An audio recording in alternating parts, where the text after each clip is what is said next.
bunch of times, so I've seen the logistical nightmare she was dealing with. And sure. Oh crap. That's right. Yeah, it is all worth it in the end, but you know, it's one of those things. Yeah, well, that's the other side of things. So yeah. I was on the English Channel last year. I saw on your blog. Oh, did it? Yeah. So, crap. Yeah, I mean, it was good. I mean, one of the nice things about doing that is that you didn't have to worry about sharks at all. So, like, you know, because well, there's no sharks there, sort of thing, you know. So, it certainly freed up your mind a little bit, you know, to stop worrying about those sort of things. Yeah. I swear I lose a couple of pounds every time. Yeah, absolutely. Okay, so let's have a little look at the stroke then, as we're going down the lap. Now, the first thing I want to do is just get a couple of metrics here to look at. So bizarre. Yeah, if this is the first time you've seen yourself, it is going to be very.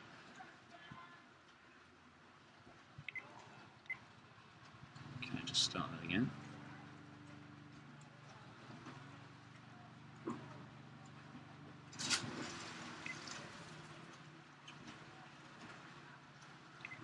Okay, so average stroke rate there, around about 44 strokes per minute. So that's going to be something that we're going to revisit a little bit later on today.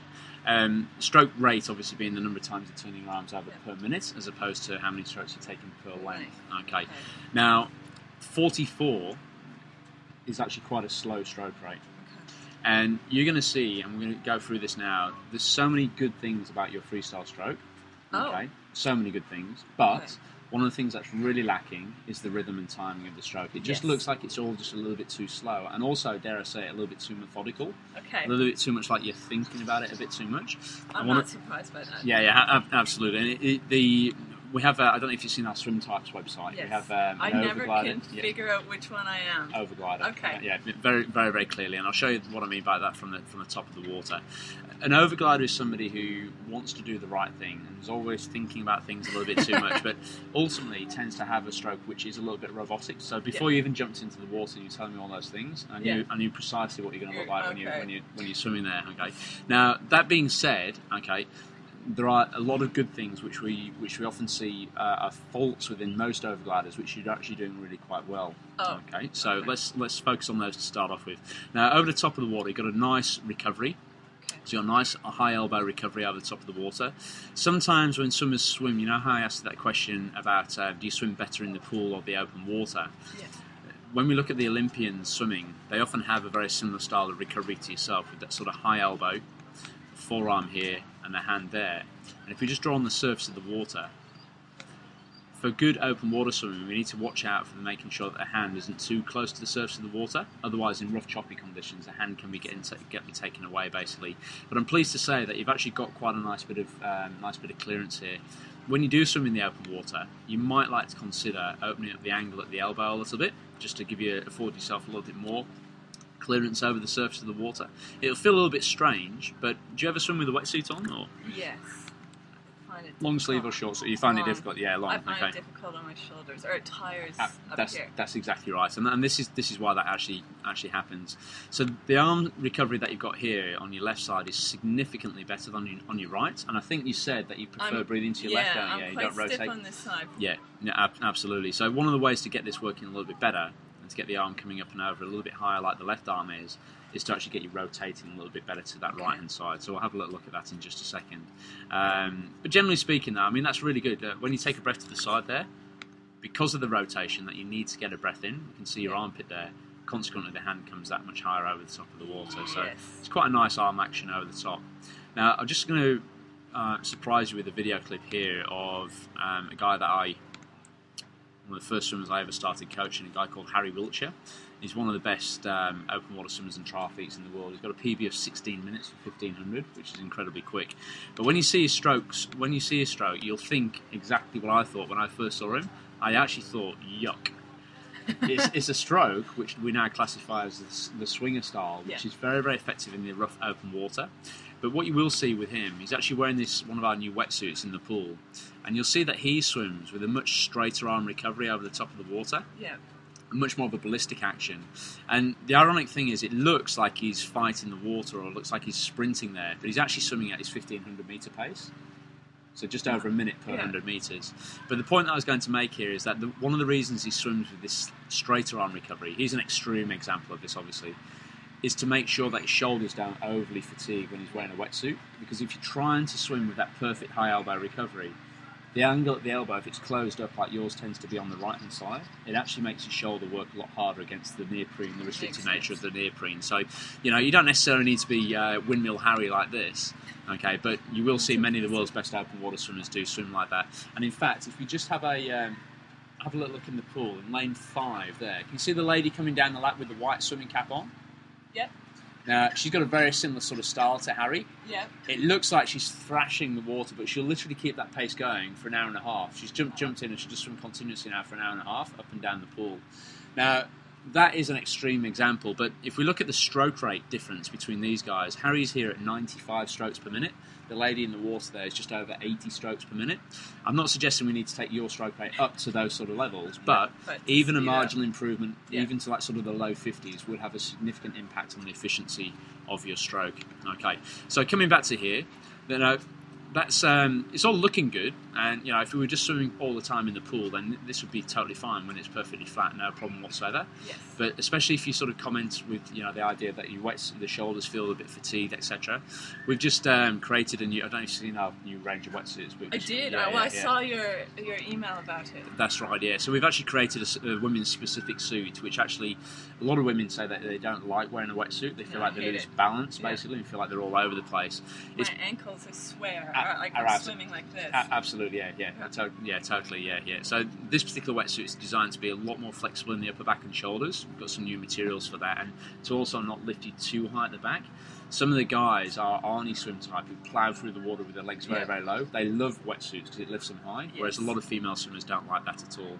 Okay, now let's have another look at another really good aspect of the stroke at the moment. You mentioned that you were crossing over beforehand when Katya was seeing you. Yes. Now, you're not doing that anymore, which is good. Okay, very good to see. And consequently, if we just look at where that hand is, consequently the legs end up staying close together with the toes angled slightly in.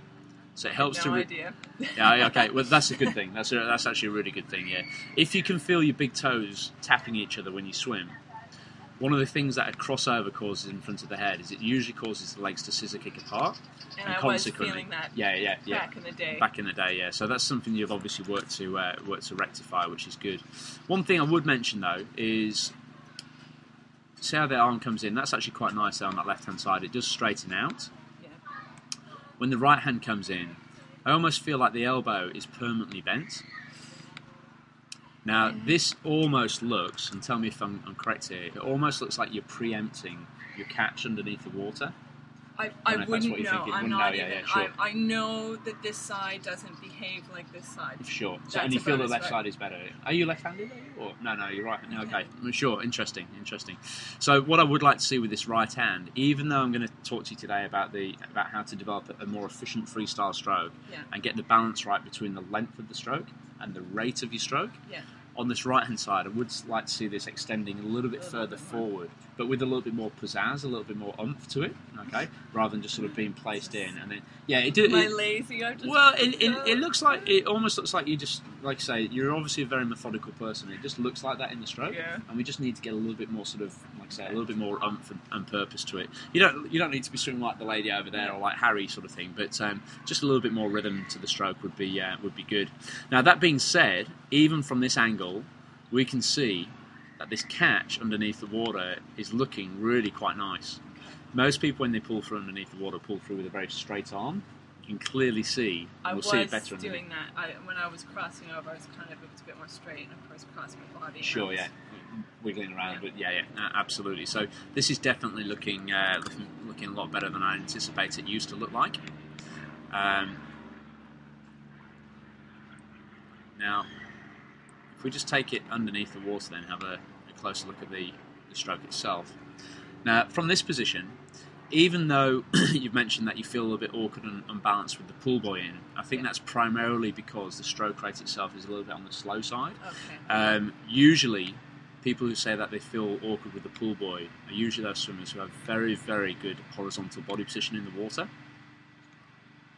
And if we drew a line there, there's actually scope for, believe it or not, bringing the legs up a little bit higher at the back end of the stroke. A lot more than I thought in my head. Yeah, me too as well. Before when you set off down the lap, it was almost like the heels were just breaking the surface of the water. But now that we're into it a little bit further, the body position is a little bit on the low side. So we need to look at how we can actually rectify that. And one of the ways we can rectify that, one of the simplest ways of doing that, is if we just have a little look here again. So that represents the surface of the water. This line here represents the 180 degrees or arc that your arm could move through to actually propel yourself through the water. Yeah. What most swimmers do is they tend to reach forward and have their hand up in the water just a little bit too high. What I'd like to see you doing, believe it or not, is actually spearing to a slightly deeper point there. And what this will do is it'll actually balance you out and actually help to bring the legs up a little bit higher. Because by having the hand high here, the first part of your catch is basically just a bit of a push down against the water. Yeah. Here, we're starting to be a bit propulsive and pressing the water back behind you. But the hand always reaches up to the highest point and just allows this elbow to almost fall in the water. Now, I'm being really picky about this because when people normally do this, I'm normally seeing more of that action. Okay. So, as picky as I'm being here, we should be able to tune this up quite quickly and quite easily today. Now, you know how you said I don't feel like I can't sort of picture what I look like. Yeah, I can't at all. No concept of where I am in the water. That's not a problem. Today, not only will I be coaching you from the side, but I'll also be talking to you whilst you're swimming. Okay. I've actually got like a little headset that you're going to wear. Oh, no way! Yeah, a waterproof headset. So, yeah. Sorry. So that's all right. No problem. Yeah. No, that's all right. Me too. So the idea behind that is that, I'm saying that you need to stretch out fraction more in the right arm. We need to spear to a slightly deeper point. Yeah. I'll be able to tell you when you've got that right. And when you've got it right, you'll actually be able to tune into what it feels like and to make that feeling the new norm, if that makes sense. So hopefully, absolutely. I'm a bit stubborn. Oh, it's all right. It might take a couple of laps to sort of get it right, but this is actually a little bit better here. So we haven't spent quite so long with the arm, with the hand up towards the surface of the water, and we're getting into a much better catch and pull through position. And like I say, I am being quite picky and quite pedantic here, but that's the whole point of being here. Well, that's exactly right. And the point that I was going to really make there is that usually, you over the 200 metres here, you swim this 200 metres in about 4 minutes 25. Okay. Now, given that the stroke itself has actually got a lot of really good points about it, I'd actually expect you to be swimming quite a bit quicker than that. Yeah. Okay. Now, the way we're going to get that is by making up a couple of these little tweaks and simply getting the arms turning over a little bit faster. Yeah. Now, the concept, swimming over the years has very much sort of grown around the whole idea that if you can make your stroke as long and as smooth as you can and take as few strokes as possible down the lap, then you're going to be more efficient. But a lot of people are actually taking that way too literally and have ended up with a very, very slow stroke rate. Okay. It's a little bit like riding your bike. You could ride, if Lance Armstrong could tell you what gear he rode, you could put it in that gear and you'd be pushing it at 30 RPM and he'd be pushing it at 100 RPM. Yeah. So it's about getting that balance right between essentially the gear ratio, i.e. the length of the stroke, and the rate of the stroke. And that's something that we very much need to improve. And the irony is that a recent study over in Texas has actually shown, they actually tested a range of swimmers from collegiate swimming background, good swimmers they were, and they tested what their natural stroke rate was and what their sort of threshold swim speed was. And then what they did was they gave them a little beeper, which we're going to be using extensively today, a tempo trainer, and they asked them then to swim at 10% slower than their natural stroke rate. Okay, looks at the same speed. Well, that's the point I'm going to make here. But so they asked them to swim 10% slower. So let's say, for example, their stroke rate was 60. Yeah. They asked them then to swim at 54 strokes per minute, just controlling it with the beeper, and then 20% slower, so bring it down to 48. Then they asked them to do 10% faster and 20% faster. All the while, they had to try and maintain the same swimming speed. So they were swimming in like a flume tank. And what they actually found, the study actually showed that when they slowed it down too much, you'd think that it'd be easier because everyone thinks that a longer, smoother stroke. Yeah. But what happened was they started to kick a lot harder to actually propel themselves through the dead spot or delay at the front end of the stroke. And consequently, their heart rate went up through the roof. Huh. So they actually found that the natural stroke rate, as they'd found sort of thing, was actually quite good. But when they went 10 and 20 above, their heart rate and kicking rate and oxygen consumption didn't increase hardly at all. No significant increase at all, which sort of goes to sort of adds value to the fact that a lot of these world's best open water swimmers who do tend to swim with a slightly shorter stroke but a much higher stroke rate can do it very economically, and it really serves them well in the open water when it's quite rough. Yeah. Having a very slow stroke rate at 44, we're going to really struggle, especially in rough conditions. And again, that's why I was asking that question about the speed of the stroke. But generally speaking, though, this should be. I'm hoping it should be relatively easy for us to actually to rectify. Usually, the reason the stroke rate tends to be quite slow is, like I say, the hand for most overgliders tends to reach up and pause in this position. Okay. With yourself, we just need to make a minor adjustment and actually get you spearing to a slightly deeper point. And like I say, that'll have the benefit of actually lifting the legs up a little bit, because it's almost like a seesaw at the moment. This is the highest point, and the higher the hand is at the moment, the lower the legs sink down. That makes sense. Yeah, so we're going to do some exercises. This one being the primary exercise. We'll just show you this. Look, this is one of the best drills that we do to try and help correct this aspect of the stroke. But basically kicking on the side. I'm sure you've done this a million times before. Lead arm out in front of the head. It's a great one for stopping crossing over. People who cross over here have to think about drawing their shoulder blades together and back, okay, which actually improves the posture and sort of aligns the arm straight down the pool. But for yourself, the reason we'll be doing this exercise, and this is where the walkie-talkie will come in quite beneficial, is that we'll be on the side and we'll just be trying to adjust the position of the hand. Okay, so at the moment, guarantee the first time we try this, your hand will want to naturally lie up here, but it will cause the legs to sink down there, especially when we're not stroking, we haven't got any momentum within the stroke. Just by me asking you to take the hand a little bit deeper and having the fingertips just angled slightly below the wrist and wrist slightly below the elbow, it'll help to lift the body up higher in the water there. And if we just come back to yourself and compare you here with, whoops, not that many people. If we compare you here with double Olympic gold medalist Rebecca Adlington, awesome. Okay, Why not? Why not? If we have a look at you from this angle here, you're not doing, like I say, you're not doing too badly with this. But if I just pause you on a particularly evident, there we go, when we're taking a breath into the side. Most people, if they're going to do this within this stroke, they'll often do it when they go to take a breath in, because that arm in this frame here is being used like a lever to lift your face out to breathe to the side, but unfortunately pushing the water down and away from yourself, creating a bit of a braking effect. It's still pressing down. The more you press down, the more it lifts you here, and the more it drops you down at the back. You don't start to get propulsive with this stroke until the palm of the hand actually, until it even starts to look back behind you, more like here. Okay, so the arrows have to be looking back behind you, pointed behind you, for you to be moving forwards. Now, if you do that same comparison with Rebecca Adlington, a beautiful freestyle stroke, and if you look at her from the side, she looks nothing like Harry or the lady in the pool here. She's the classic smooth freestyle stroke. She's got the nice high elbow recovery like you have. But the difference here, she's swimming at 1 minute 12 per 100. Okay, so nearly twice, in fact, twice as fast as yourself at the moment. And her stroke rate, even though her stroke is long and smooth, her stroke rate there is 68 strokes per minute, so 24 strokes per minute faster. The thing is, when you see these smooth swimmers swimming, they appear to be quite slow and controlled, etc. But in actual fact, they're very, very rhythmical and rapid indeed. And when you see somebody like Ian Thorpe swimming, most people think that Ian Thorpe had a very slow stroke rate. His was actually 76 strokes per minute. Oh wow! Nearly double.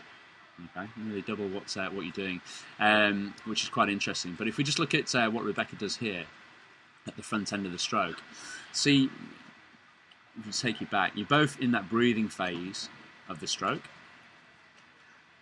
But obviously your palm of the hand's presented forwards, and with the fingertips being the highest point in the stroke, Rebecca's fingertips are angled just slightly down. So she's got pressure down, but she quickly and rapidly gets it looking, palm of the hand looking back behind her. And consequently she presses herself forward. And it means that underneath the water, this helps her to keep her legs higher without her having to kick furiously to actually do that. Beautiful long stroke. And you can see at the front, if we just slow it down, she almost has this sort of subtle tip down of the fingertips there, look, just to initiate the catch while she's breathing into the side.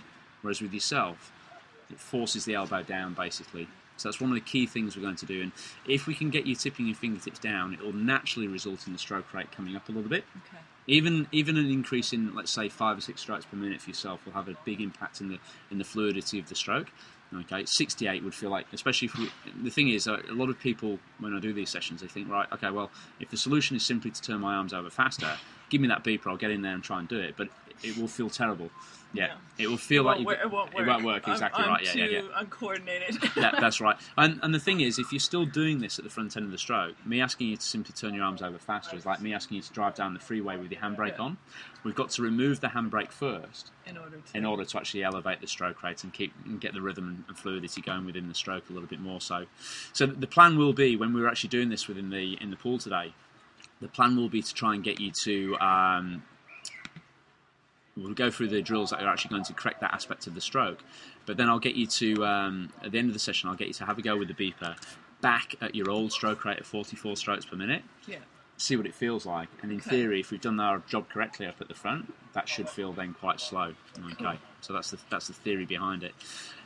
Looking at it from the front, this is where, you know how you said you've been working on improving your catch? You can clearly see that this is that you have been doing that really quite well. Okay. So at the front end of the stroke, most people, like I say, tend to pull through with the arms quite straight. Yeah. You are actually getting, go back to here, there we go. You are actually getting quite a nice bend of the elbow underneath the water. Very, very similar to Rebecca's from this angle. Very unusual for me to see somebody doing this as well as what you're doing, which is good. I would suggest, though... I would say it should look. Okay. I would suggest, though, that the angle here is almost a little bit too closed. Okay. So look at Rebecca's there, more like 100, 105. Somewhere between 100 and 120 is acceptable. Okay. If this arm opens up to 180 degrees, very straight arm pull through, okay, that means that the swimmer is actually really pushing down against the water and just wasting a lot of effort and energy. But if the hand is too close towards the chest, it means that the water that's disturbed by the body moving through the water there, you're actually grabbing onto that disturbed water and not actually getting a firm feel for the water there. So I would like to see that elbow angle opening up a little bit. So you're definitely trying to do the right thing. We just need to see if we can make it a little bit more sort of economical for you today. Yeah. Okay. Now, one of the best ways of actually trying to tune up and get you feeling what I'm asking you to do here, because it's all very well in theory talking about all of this, but we need to do some things to actually try and get you some drills which are going to help you achieve that. And we've done that side kicking exercise, holding the arm a little bit deeper. But one of the key drill sequences that we're going to do with your stroke is this one here. I don't know if you've ever tried this before, but a sculling. Very briefly. Very briefly, yeah. How did you get on with it? Not so well. Okay. Now, the reason you wouldn't have gone on so well with it is, again, because your hands naturally want to sit much higher up at the surface. So you can see here, by having my fingertips angled down as the lowest point, I'm moving through the water actually quite rapidly. Yeah. However, if I overly exaggerate this and allow the fingertips to rise up, I'm actually now pushing myself backwards. Yeah. Now, most true overgliders actually do that. Their hand actually presents itself forward. I'm pleased to say that yours doesn't. It's just that the whole arm is just reaching up a little bit too high within the stroke. So we can try and tune that up and improve it quite nicely. Okay. Now, final thing that I was going to say, and this is the first place I want to start today, is your breathing technique could be a little bit better. Okay. Underneath the water, most people tend to hold on to the breath. Yep. And under here, you can see that there's hardly any bubbles escaping. Yep. The problem with holding on to your breath is, again, it gives you lift in the chest and lungs, but ultimately causes the legs to sink down. So the very first thing I want to show you today is how to make that exhalation much more continuous underneath the water. Okay. You're exhaling from your nose at the moment. Yep. There's no problem with that, but we're going to experiment between mouth or nose, and even a combination of the two to see which actually works best for you. And the goal being to actually reduce some of the buoyancy in the chest and lungs in favour of actually getting the legs then sitting up a little bit higher, like a seesaw, basically. Okay. If you had to ask me if I breathed out of my nose or my mouth, I wouldn't be able to tell you. Wouldn't be able to tell me, yeah. It's a fairly sort of natural thing, but it almost looks, if we can just sort of zoom in on your mouth here, let's just get rid of those. Let's go with this one here. It almost looks like the mouth is a little bit too pursed. Only just a very tiny little trickle from the nose there. Smirking. Yeah, that is something like that. Yeah, absolutely. So I'm just going to show you how to actually release that a little bit quicker. So actually, like I say, to get rid of a bit of buoyancy in the chest and lungs, and that should have a good good impact on the stroke itself. I mean, chances are when you're first into your swimming, you're probably holding onto your breath quite a lot. Yeah. Maybe like a little bit panicky, etc. I definitely and that's how was holding my breath. That's how the stroke's probably sort of developed in that respect. Okay, now just going to pause this then and come out of there. Okay, now on your disc then, I'm actually going to give you some drills and techniques to actually work on improving. Cool. And like I say, the swim type that I would identify you as is the overglider, just purely because the stroke rate's a little bit on the slow side. Okay, the classic overglider, like I say, is somebody who almost looks like they're doing a complete catch-up.